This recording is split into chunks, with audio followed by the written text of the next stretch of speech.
వేస్తా. సరే కళ్యాణ్ ఇమాన్ ఉన్నానుకో ఇమాన్కే వేస్తా.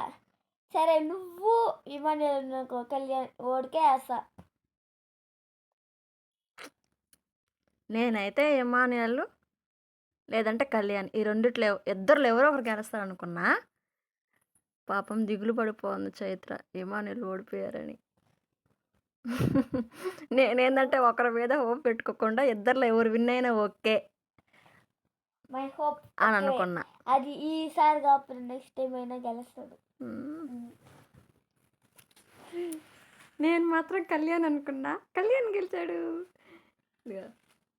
పాపం డల్ అయిపోయింది బాగా, మరి ఎందుకో తెలియదు డల్ అయిపోయింది. ఇంకో వీడికైతే ఏ బాధ ఉండదు, నిద్రపోతా ఉంటాడు, ఎవరి గురించి ఆలోచించడు, వాడే చూసుకుంటాడు. నిద్ర చూడటపోతున్నాను. ఇద్దరు దయ్యాలు ఉన్నారు ఇద్దరు. నేనైతే కళ్యాణ్ ఇమానుల్ అనుకున్నా. ఆ పిల్ల ఏంటంటే ఒకరి మీద పెట్టుకుంది కాబట్టి బాధపడుతుంది. నేనేందంటే ఇద్దరు ఎవరు గెలిచినా ఓకే అనుకున్నా. ఇద్దరు ఎవరు గెలిచినా ఓకే అనుకున్నా. గాయస్ నాకు తెలుసు గాయస్ ఈ కళ్యాణ్ గెలుస్తాడని. మా మమ్మీ చూస్తా. లేదు,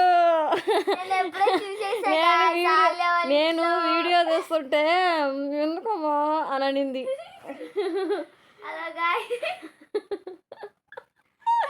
నేనే గెలిచా మా కూతురు కన్నా. ఈ సీజన్ 8లో నేనే గెలిచా కదా ఎట్టయినా. అప్పుడు మీరే అప్పుడు అంటే నేను ఓడిపోయా గౌతమ్ అనుకున్నా, నువ్వు నిఖిల్ అన్నావు, నిఖిల్ గెలిచాడు. అవును. పోయిన సంవత్సరం నీది, ఈ సంవత్సరం